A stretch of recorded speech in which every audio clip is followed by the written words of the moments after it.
A group gathering here in Washington to talk about their UFO sightings, but this apparently is no crackpot convention. Former high-level government and military officials are among those sharing what they've seen in the skies.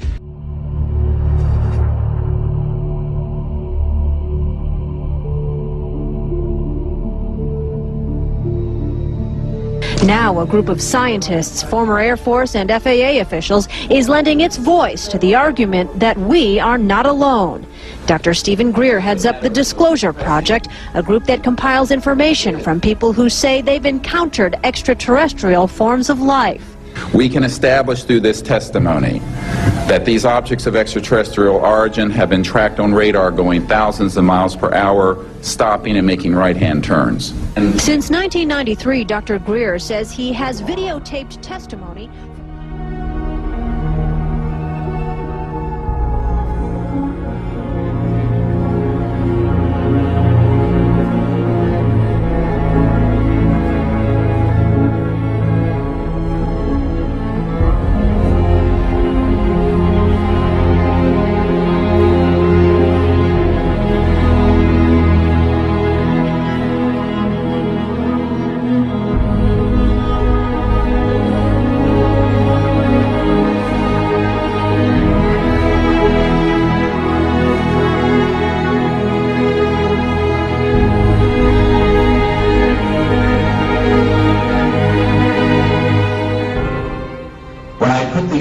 Together, Lawrence Rockefeller hosted the Clintons at his ranch. One of the old Rockefeller guys, and he wanted the truth out, but his brother David Rockefeller, Chase Manhattan Bank, doesn't. And Lawrence was the philosopher of the family. He went to Princeton with McDonald, old man McDonald of McDonnell Douglas Aerospace. And Lawrence really did want to get this fixed, but he got surrounded by people from the CIA that took all of his money and flushed it down the toilet. But when he was hosting the Clintons at his ranch, and he was going through all these materials that we had put together, Hillary Clinton stood up and said, "Stop. We don't want to hear any more. This is too dangerous." And that was the end of that. So by 1998, I had concluded that neither the Congress nor the President nor the United Nations, and I had met with the Boutros-Ghali family, the UN Secretary General, were going to stick their necks out on this. It was too hot to handle. Therefore, we did the Disclosure Project.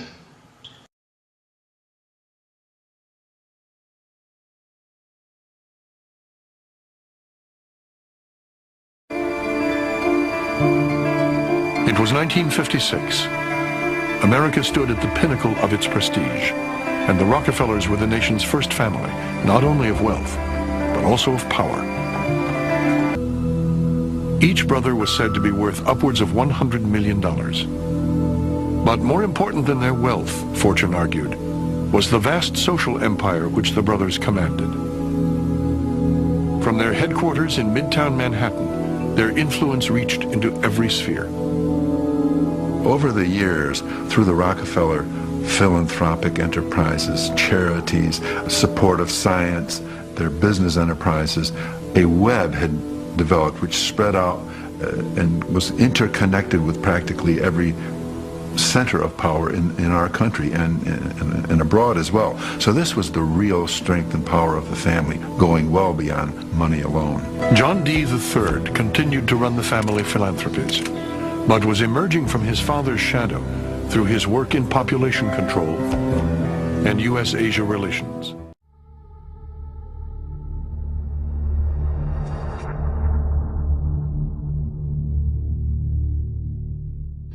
Members of the press, the American public, and people of the world. We are here today to disclose the truth about a subject that has been ridiculed and questioned, denied for at least 50 years.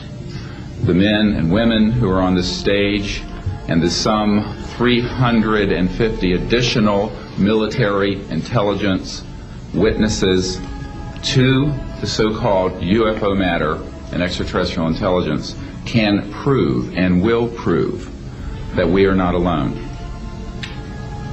In 1993, a group of military advisors to this project and I met out in the countryside in Virginia, and we decided that it was time for civilians, military, intelligence, and other people to come together to disclose the truth about the subject which is called UFOs. Since that time, I have personally briefed a sitting Director of Central Intelligence, James Woolsey, President Clinton's first CIA director. I have personally briefed the head of the Defense Intelligence Agency, the head of Intelligence Joint Staff, members of the Senate Intelligence Committee, many members of Congress, members of the European leadership, the Japanese cabinet, and others. And what I have found is that none of them are surprised that this is true. This conference took place in Washington, and the cast of characters was almost strangely, well, conventional. And these aren't guys they just picked up off the street. The panel includes former governor of Arizona, Fife Symington. Also participating was a retired Air Force captain who says he and his passengers saw a huge flying disc. Also a retired Peruvian Air Force pilot who says he came within 300 feet of a circular UFO flying at 63,000 feet. And then there is a retired U.S. Air Force security officer who, while stationed in England, was summoned to a downed aircraft in a forest. UFOs. Mexican Air Force pilots capturing on videotape what are said to be 11, count them, 11 UFOs. Unidentified flying objects. They are officially that. Bright objects, some sharp points of light moving quickly across the sky. The tape called historic by some. Members of the Mexican Defense Department saying it's the first time UFOs have had the backing of any country's armed forces. Now, a group of activists calling on the United States government to end what it says is an embargo on the truth about extraterrestrial life. What is that thing on your screen?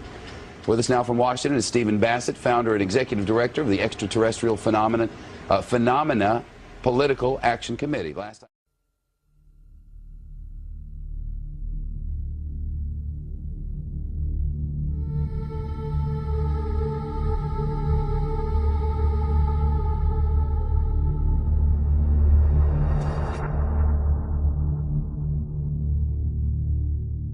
And telling it it's wrong on an issue of enormous importance when it says otherwise.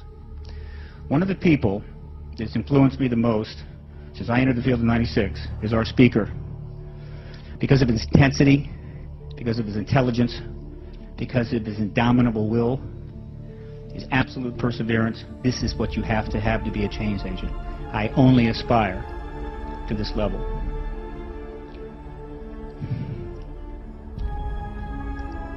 It's critical in times like these, and they don't come along very often, that change agents have got to have the support of the public. And in the modern world, with all the tools we have, it's never been easier to do that. One way you support is to come and listen. I really appreciate that you have. And so, if you would, a very loud round of applause to a very powerful man, Dr. Stephen Greer.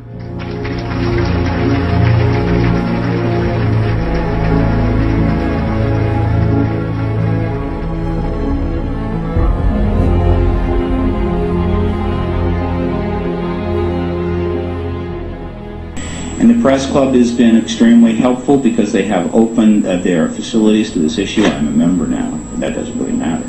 And a number of major press conferences have been held here, and I really do appreciate this. This Press Club does truly represent, I think, the fundamental essence of journalism.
what have Herbert Hoover, Art Linkletter, Jack London, and Richard Nixon all had in common? Well, they've all been members of the exclusive all-male Bohemian Club.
Midsummer sets us free.